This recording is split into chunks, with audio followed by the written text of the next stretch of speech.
Shalom. Ya, kita kembali lagi Minggu 5 Juli 2020 dalam ibadah kita hari ini.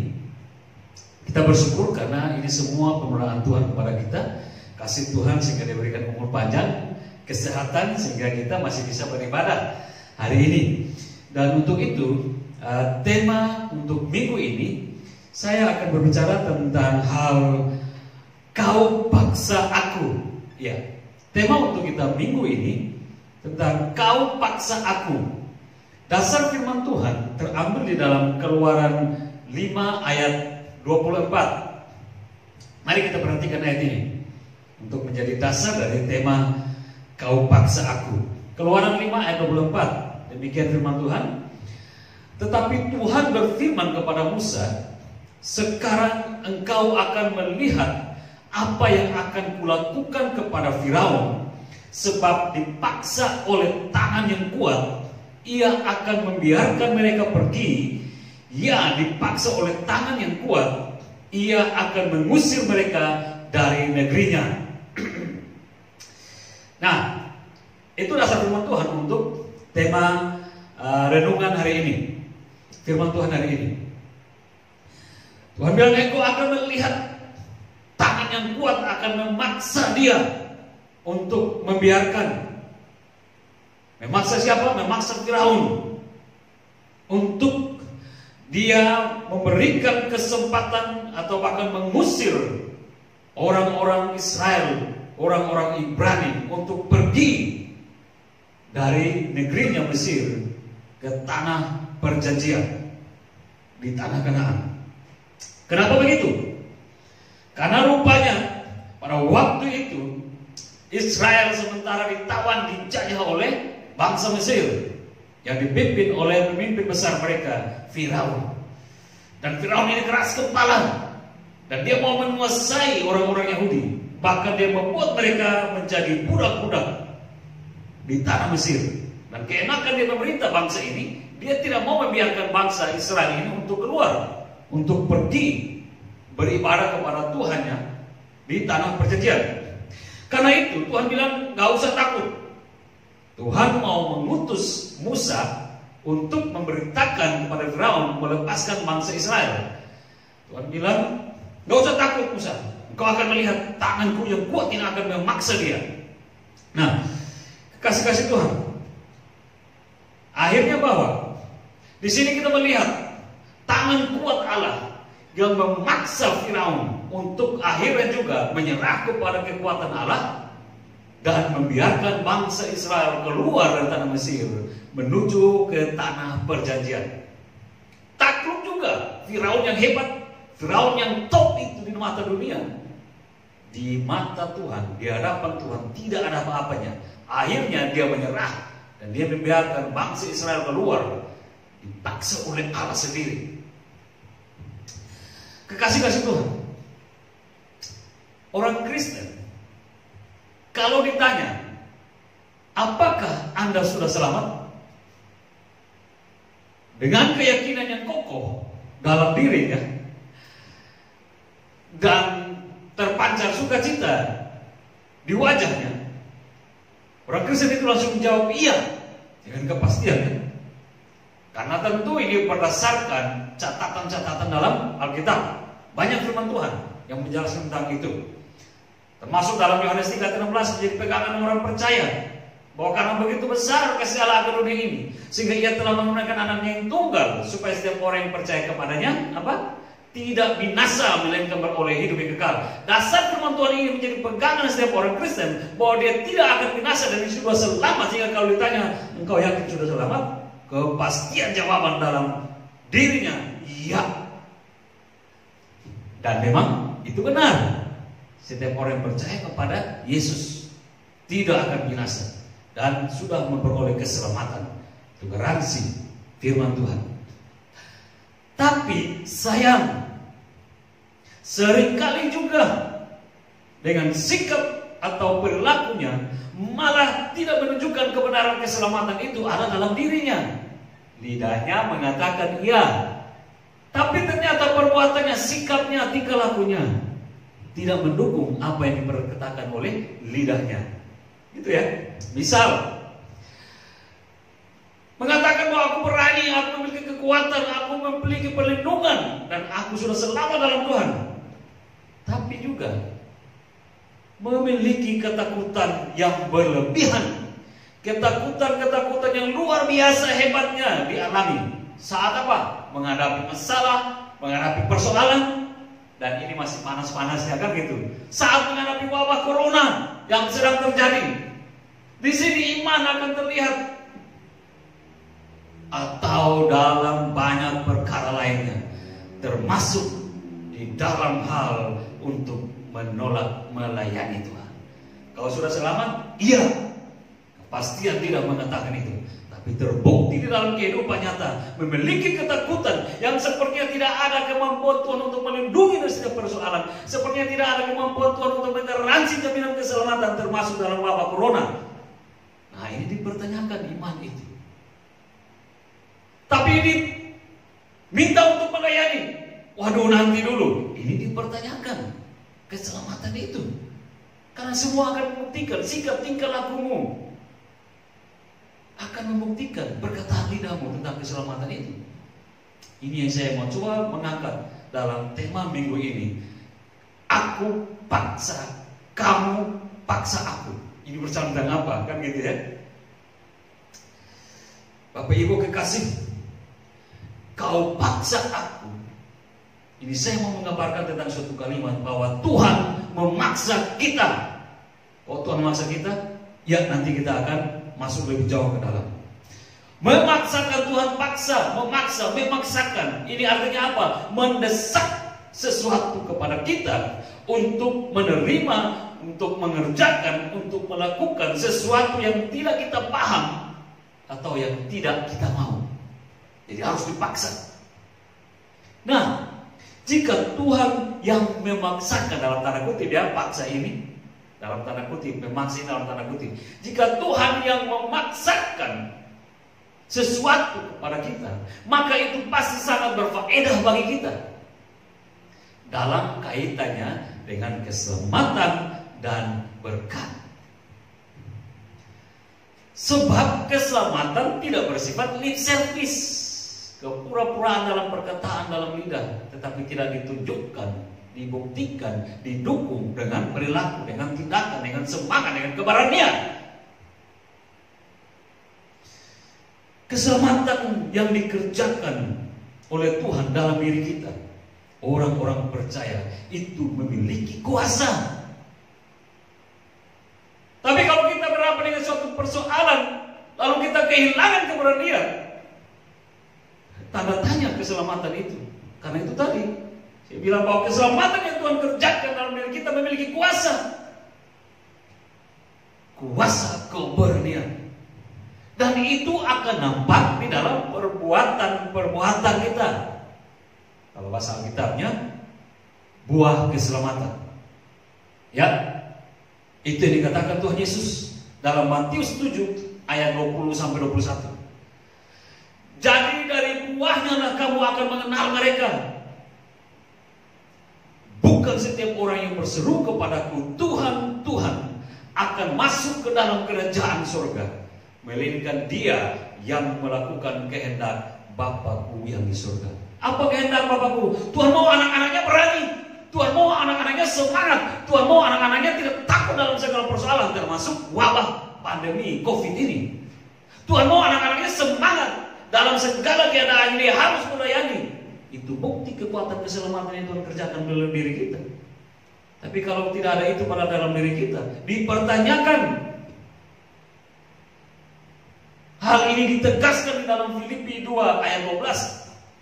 Hai saudara-saudaraku yang kekasih, kamu senantiasa taat, karena itu tetaplah kerjakanlah keselamatanmu dengan takut dan gentar, bukan di bibir saja.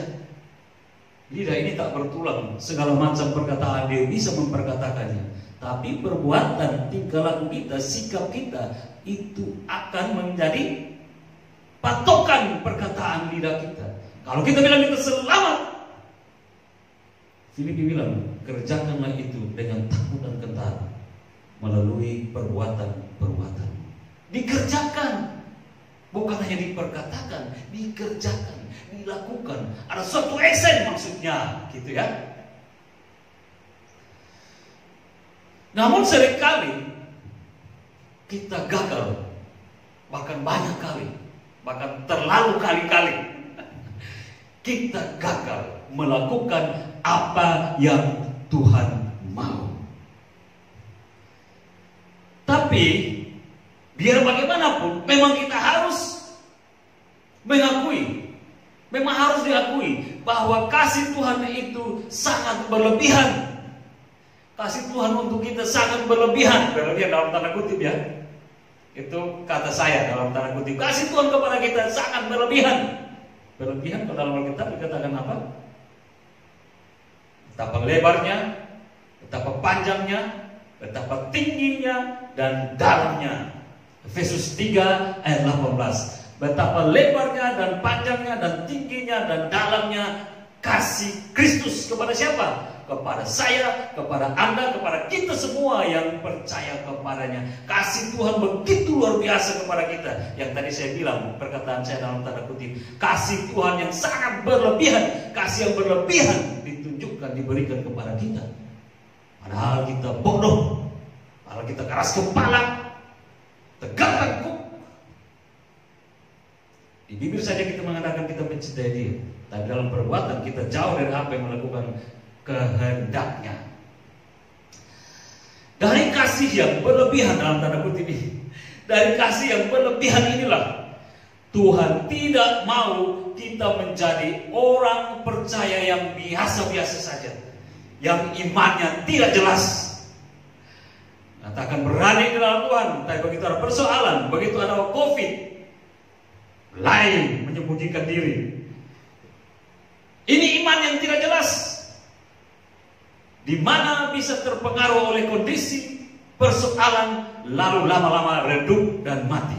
Tuhan tidak menginginkan itu. Sehingga Tuhan di dalam otoritasnya melakukan segala sesuatu pada siapa? Kepada kita yang mulai kurang percaya dan mulai malas melayani. Seperti suatu paksaan di dalam otoritasnya Tuhan. Dia seperti mau memaksa kepada kita yang mulai apa tadi? Kurang percaya dan mulai malas. Agar apa?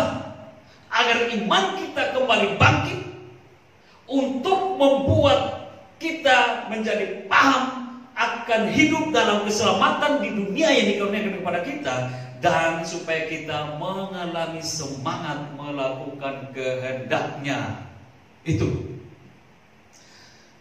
Lalu pertanyaannya, seperti apa cara Tuhan memaksa kita untuk mengenal Dia dengan kasih-Nya yang begitu besar, yang begitu berlebihan untuk kita, sehingga iman kita menjadi terbangun dan dapat melakukan perintahnya?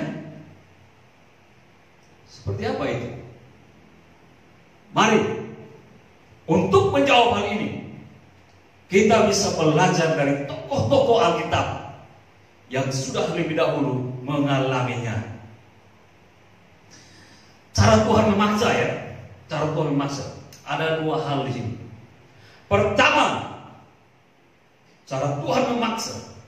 Satu, yaitu Tuhan memakai otoritasnya untuk membuat kita takluk dan percaya kepadanya. Itu cara Tuhan memaksa kita. Yang kedua, cara Tuhan memaksa kita, yaitu Tuhan memakai otoritasnya dan membuat kita takluk untuk melayani Dia. Ya, itu cara Tuhan memaksa kita. Ada dua hal. Mari kita lihat yang pertama. Satu, yaitu Tuhan memaksa kita. Tuhan memakai otoritasnya untuk membuat kita takluk dan percaya kepadanya. Bisa melalui berbagai hal. Mari kita lihat. Ada 3 hal yang Tuhan bisa pakai untuk kita takluk dan percaya kepada Dia. Satu, yaitu melalui kecacatan fisik. Ini sudah berbicara tentang sakit penyakit. Tuhan bisa pakai itu. Tuhan membuktikan otoritasnya, kekuatannya, powernya, kuasanya kepada kita. Supaya kita yang membangkang ini, supaya kita yang bodoh ini, yang bebal ini, takut dan mengakui Dia sebagai Allah yang hidup. Supaya kita memiliki hidup selamat itu. Buktinya siapa? Melalui kecacatan fisik atau penyakit ini, Paulus sebelum menjadi rasul, seorang yang keras, seorang muda yang luar biasa, bertumbuh dalam suatu pengajaran Yahudi yang hebat, yang pintar. Otaknya dipenuhi dengan intelektual Taurat, dan dia tidak terkalahkan. Itu kesaksiannya sendiri. Paulus dengan kemampuannya menguasai Taurat, agama Yahudi sempurna, dan dalam melakukan adat istiadat dia sempurna. Oleh karena itu dia sangat menentang pengajaran Yesus. Tidak saja menentang pengajarannya, tetapi pengikut-pengikut Yesus dia berangus. Berangus itu artinya dia mau mengekang. Lebih daripada itu dia membunuh dan dia penjarakan. Supaya apa? Tidak menyebar pengajaran-pengajaran Yesus melalui pengikut-pengikut Yesus pada waktu itu. Dia merasa dia sudah mengenal Allah yang benar. Dia merasa dia sudah mengenal Allah yang tepat, yang berkuasa melalui apa yang dia tahu selama itu. Tuhan melihat orang ini luar biasa dia ya. Dia mau menentang aku dengan jalan membunuh umatku. Tuhan mau menunjukkan otoritasnya. Dan Tuhan mau lihat dia taklukkah waktu Paulus dengan kekuatan penuh, dengan kuasa penuh, dengan maklumat penuh datang dari Yerusalem menuju ke kota Damsyik, menangkap semua orang-orang percaya kepada Yesus pada waktu itu. Depan pintu gerbang Damsyik, Tuhan membuktikan kuasanya bahwa di atas segala sesuatu Yesuslah, tidak ada yang lain. Nama Yesus di atas segalanya. Dan Yesus membuktikan kekuasaan itu kepada Paulus pada siang hari itu. Dia melihat suatu cahaya yang tampil lebih bercahaya daripada matahari. Dan akhirnya Alkitab mencatat dalam Kisah Para Rasul 9 ayat 3 sampai 18 membuktikan Paulus takluk, tumbang di bawah kekuasaan Allah Yesus Kristus. Yesus memaksakan kekuatannya untuk apa? Dengan maksud baik, supaya keselamatan yang sudah dirancang oleh Allah kepada Paulus dapat menerimanya dan menikmati. Melalui apa? Kecacatan fisik. Tuhan membuat dia buta selama 3 hari. Tuhan membuat dia buta selama 3 hari. Dan baru akhirnya dia sadar bahwa dia tidak ada apa-apanya. Kemudian Yesus mengutus Ananias untuk datang mendoakan dia. Baru menginjili dia, dia sadar. Dia menyadari dia tidak punya kekuatan apa-apa di hadapan Tuhan. Dia tidak punya kuasa. Dia tidak sebanding dengan Yesus. Waktu Ananias membaptis dia, dia menyerahkan diri seutuhnya, sebulat-bulatnya. Tidak ada lagi lawan-lawan lagi kan gitu. Tidak bisa lagi melawan karena dia sudah tahu diri dia tidak memiliki kekuatan apa-apa. Hanya Yesuslah yang berkuasa dan Yesuslah yang dia sembah, harus dia sembah. Dan dia percaya dan dia takut. Nah, ini dalam hal ini berbicara tentang kecacatan fisik, sakit penyakit. Tuhan bisa pakai itu untuk membuktikan powernya, kekuatannya, kehebatannya kepada kita yang tidak apa-apain. Kalau kita sudah terlalu lawan, kita sudah terlalu tidak mau mendengar dia, bahkan kita sudah menolak untuk keras percaya kepada dia, dia bisa buktikan kuasanya lewat sakit penyakit. Karena itu, hai siapapun kamu, Bapak Ibu jemaat atau Anda kekasih dalam Tuhan, jika engkau mengalami suatu keadaan fisik yang satu ini tidak mengenakan, sakit penyakit di luar kemampuan, bahkan sudah seperti tidak berdaya, mari kita mulai merenungkan. Jangan kita bersungguh-sungguh. Mungkin pada waktu itu kasih karunia Tuhan lebih besar kepada engkau, untuk menyadarkan engkau, untuk membuat engkau sadar, bertobat dari segala apa yang mungkin jahat yang sudah engkau lakukan, dan mengakui di dalam kehidupanmu ada Yesus yang lebih besar yang engkau harus sembah, engkau harus percaya, dan engkau harus mengikuti Dia.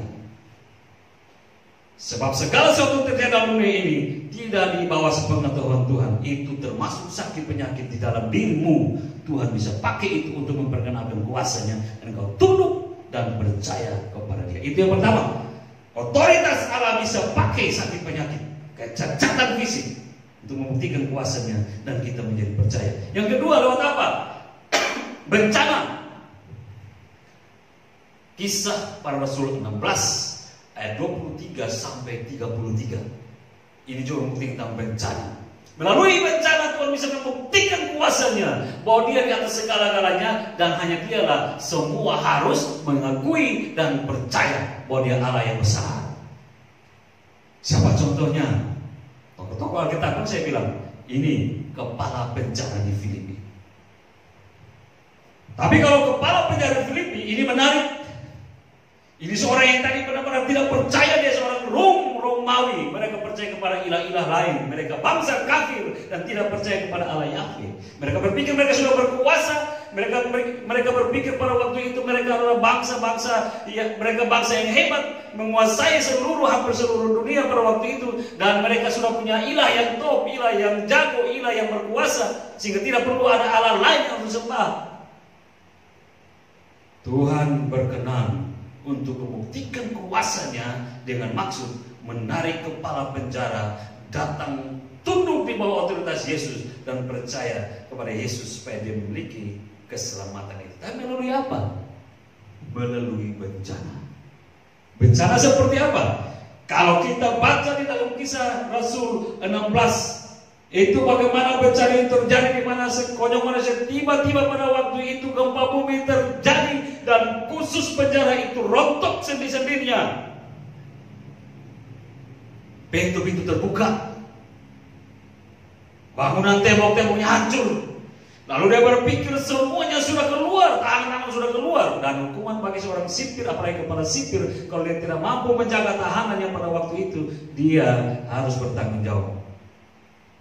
Dan dia betul-betul mau bertanggung jawab. Dia berpikir semua sudah lari, lalu dia mau menghunus pedang dan menikam dirinya, membunuh dirinya sebagai rasa tanggung jawab dia. Tapi pada waktu dia mau melakukan itu, Tuhan menggerakkan Paulus mengatakan, jangan engkau melakukan itu sia-sia. Tetapi ini kesempatan engkau akan melihat kemuliaan Tuhan.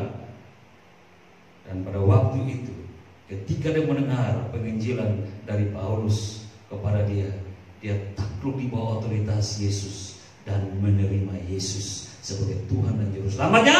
Dia bawa Paulus ke rumah, Paulus bersama Silas ke rumahnya, dan di sana berdoa bersama-sama, dan seisi rumahnya pun ikut menerima Yesus. Melalui apa? Melalui bencana, melalui hal yang luar biasa dahsyatnya seperti gempa bumi, baru dia lihat Yesus dalam kekuatan Allah yang hebat itu.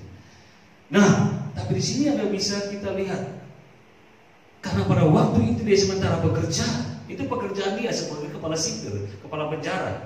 Sekarang lapas ya, rumah tahanan. Dia sementara bekerja sebagai kepala lapas, berarti pekerjaannya. Nah, berarti di sini menyangkut hal pekerjaan. Kadang-kala kita terbuai dengan pekerjaan, kita merasa kita sukses, kita merasa kita yang sudah mampu, kita merasa kita sudah dengan segala-galanya di dalam persiapan pekerjaan kita. Tuhan tidak terlalu penting. Tuhan tidak terlalu penting.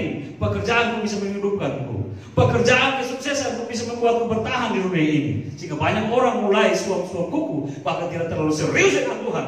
Tapi sekali waktu Tuhan bisa izinkan bencana hadir dalam pekerjaanmu, hadir dalam kenyamanan kondisi kesuksesanmu, dan engkau mulai gonjang-ganjing, engkau mulai bukpak-bukpak, mulai ketakutan, kekhawatiran melanda, baru engkau sadar, oh ternyata saya tidak bisa bersandar dalam kesuksesanku. Ternyata saya tidak bisa berpegang teguh kepada keberhasilanku, pekerjaanku. Ada pribadi lebih hebat yang harus menjadi tempat sandaranku, tempatku percaya, yaitu Yesus. Nah, Tuhan bisa goyang pekerjaanmu yang engkau anggap sudah sukses itu. Hati-hati. Kalau dengan pekerjaanmu engkau sekarang mulai sadar, suam-suam kuku, sudah mulai kurang percaya, hati-hati. Itu bisa Tuhan ambil atau bisa Tuhan goncang, baru engkau sadar engkau tidak bisa hidup karena pekerjaan suksesmu itu. Engkau tidak bisa bertahan karena keberhasilan karirmu. Engkau hanya bisa hidup, engkau hanya bisa bertahan hanya dalam Yesus. Karena itu akuilah dia sebelum dia memporak-porandakan, dia menghancurkan keberhasilanmu itu, kesuksesanmu itu. Dan Tuhan bisa pakai itu. Nah, melalui kepala penjara ini, artinya bahwa apa? Tuhan bisa memperkenalkan dirinya dengan otoritas. Tuhan mengizinkan pekerjaanmu menjadi bermasalah. Tuhan bisa mengizinkan kekayaanmu, kesuksesanmu menjadi kebangkrutan. Baru kita sadar, kita cari Tuhan. Nah, ini hal-hal yang bisa pakai. Itu yang kedua dari yang poin pertama. Yang ketiga, melalui apa?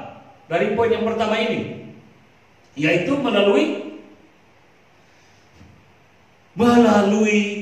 pertemuan empat mata. Bahasa kerennya melalui face to face. Muka dengan muka. Wow, ini sudah hal yang luar biasa kan gitu ya.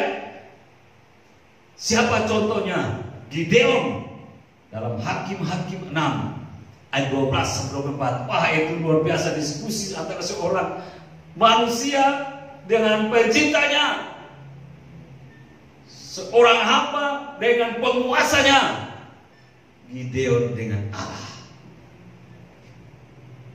Tuhan bisa menunjukkan otoritasnya langsung kepada siapa dia berkenan, menunjukkan dirinya, membuktikan bahwa dia Allah yang hebat, dia Allah yang tidak tertandingi. Dia yang harus kita percaya.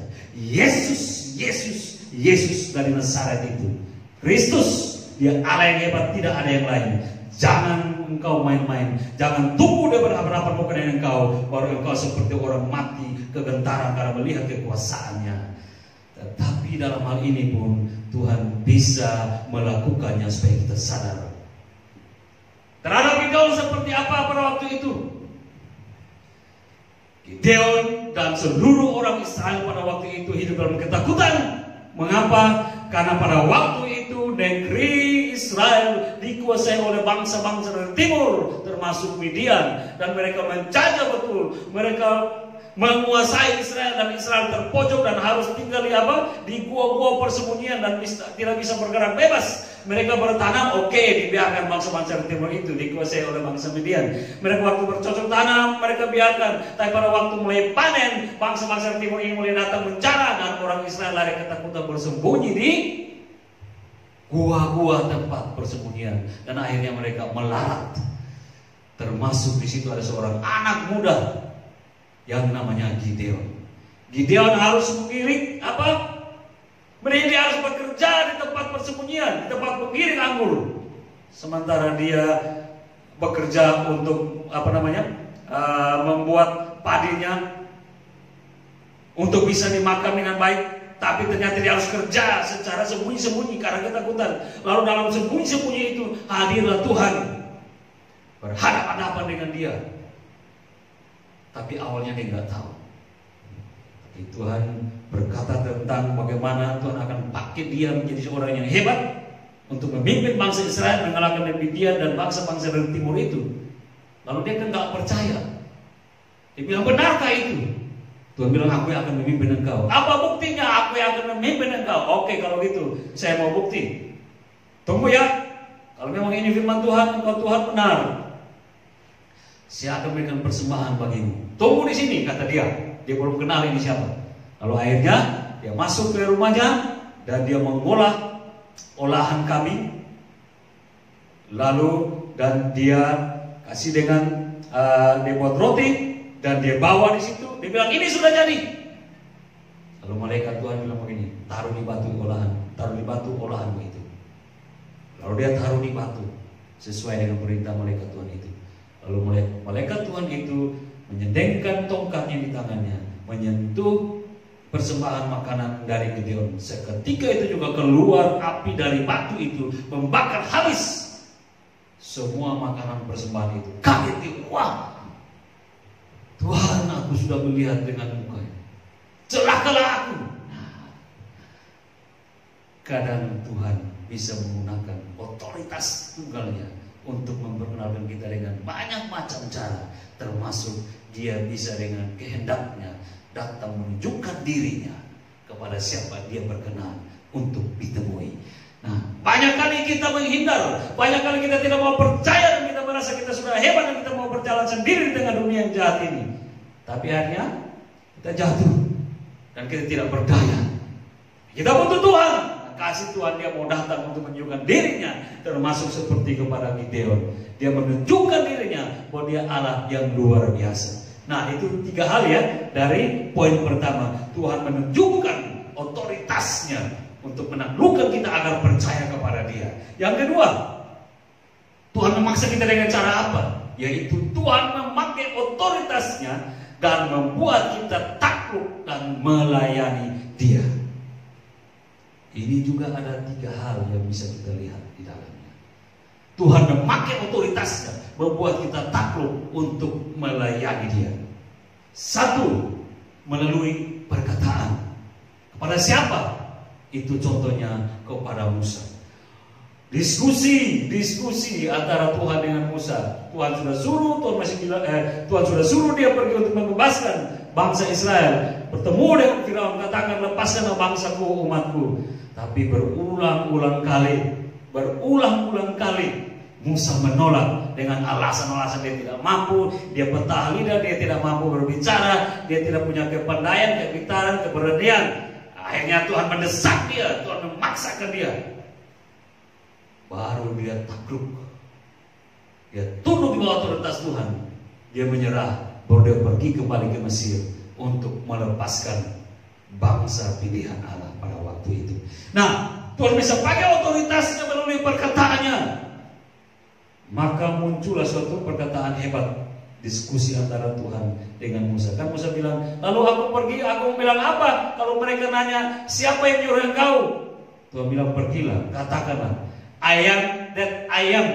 Aku adalah aku, tidak ada yang lain. Tuhan buktikan otoritasnya. Pergi, gak usah takut. Aku yang menyertai engkau. Aku adalah aku. Kasih tahu mereka ya. Itu kata Tuhan kepada Musa. Baru Musa takut. Tapi Tuhan kasih lagi tongkat yang berubah. Dan segala macam Tuhan tunjukkan kekuatan kepada Musa. Baru Musa takut. Tunduk di hadapan Tuhan. Nah, jika hal ini demikian adanya, maka ini berbicara melalui perkataan. Ini juga kepada kita lewat perkataan mana? Dalam firman Tuhan di Alkitab. Banyak kali Tuhan mengajarkan kepada kita, mengajak kita untuk setia melayani dia. Jangan malas, tetap semangat untuk melayani dia.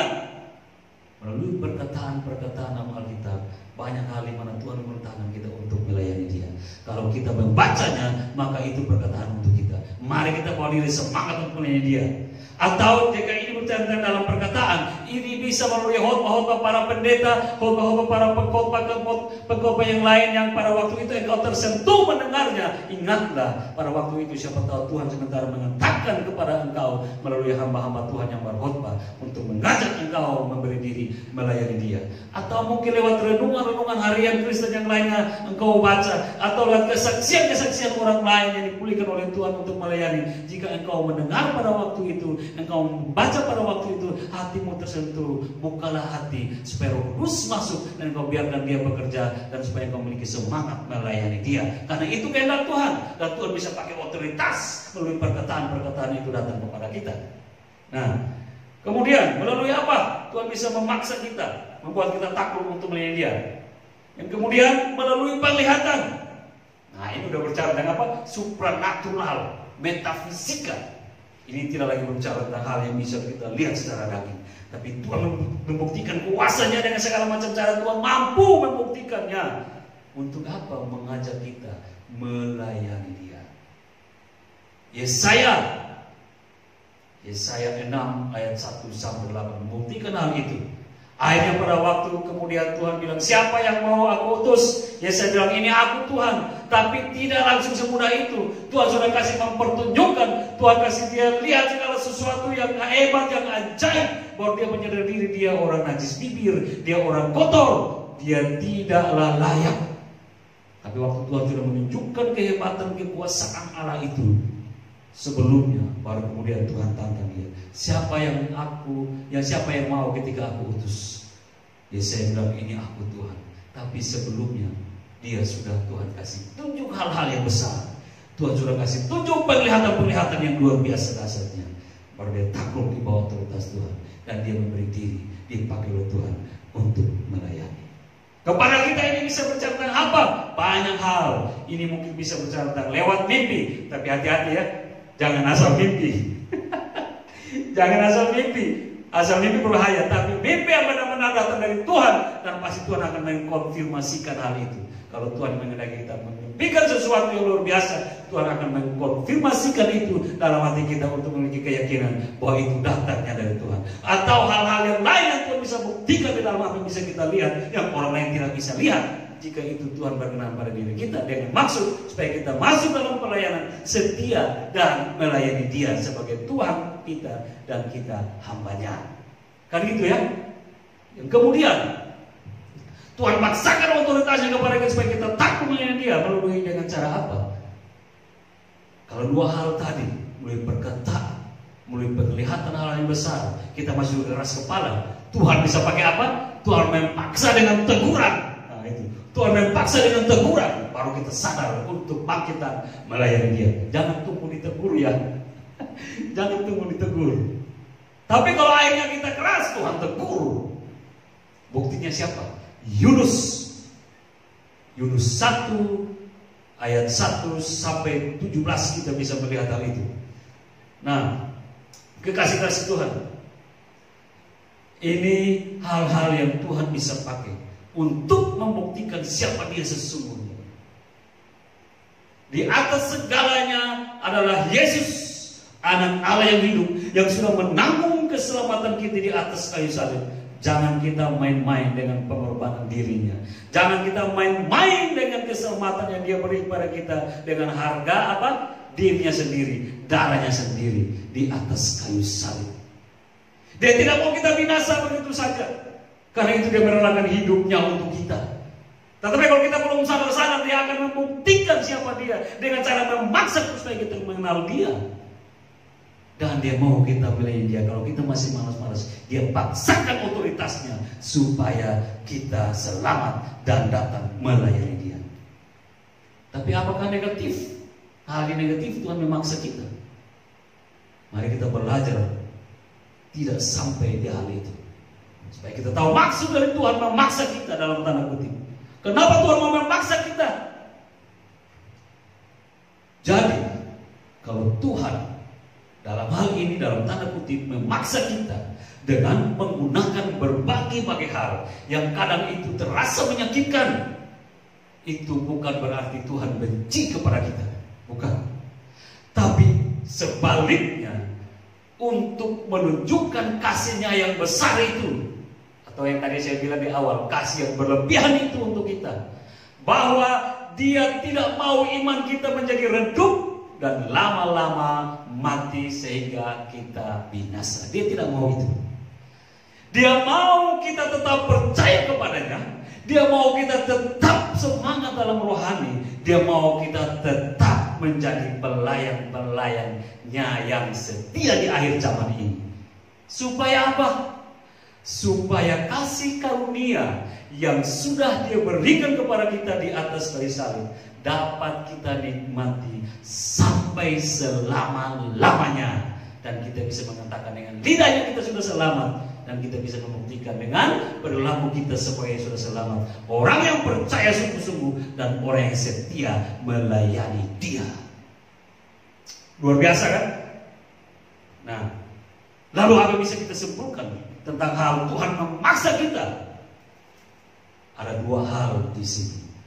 Satu, Tuhan bisa memakai ketegasannya atau masalah atau bencana untuk melatih iman kita agar tetap kuat dalam masa sukar, sehingga dapat bergairah melayani Dia, sekaligus membuktikan bahwa keselamatan itu benar-benar ada pada kita. Yang kedua, demi kebaikan kita, kadang Tuhan harus paksakan kehendaknya kepada kita. supaya kita yang bebal dan bodoh ini dapat menikmati kebaikan Tuhan. Amin ya. Ini arti dari aku paksa kau, kau paksa aku. Tuhan dalam hal ini, dalam tanda kutip, memaksa kita untuk kita tetap percaya kepada Dia, untuk kita tetap semangat melayani Dia, karena Dia tidak mau kita binasa. Dia sudah tanggung kita di atas kayu salib. Dia mau kita menikmati hidup yang kekal bersama dengan Dia sampai selama-lamanya. Tapi jangan tunggu Tuhan paksa ya. Kalau saat ini engkau sadar melalui pembacaan firman Tuhan yang kau baca di rumah, atau saat ini engkau hatimu tersentuh oleh khotbah-khotbah hamba-hamba Tuhan, atau tersentuh oleh renungan-renungan firman Tuhan yang lain yang kau baca, atau kesaksian-kesaksian orang lain yang sudah diselamatkan, bukalah hatimu, terimalah Yesus, percayalah kepada Dia sebagai Allah yang hidup, dan layanilah Dia untuk keselamatanmu. Amin. Tuhan Yesus memberkati kita. Salam.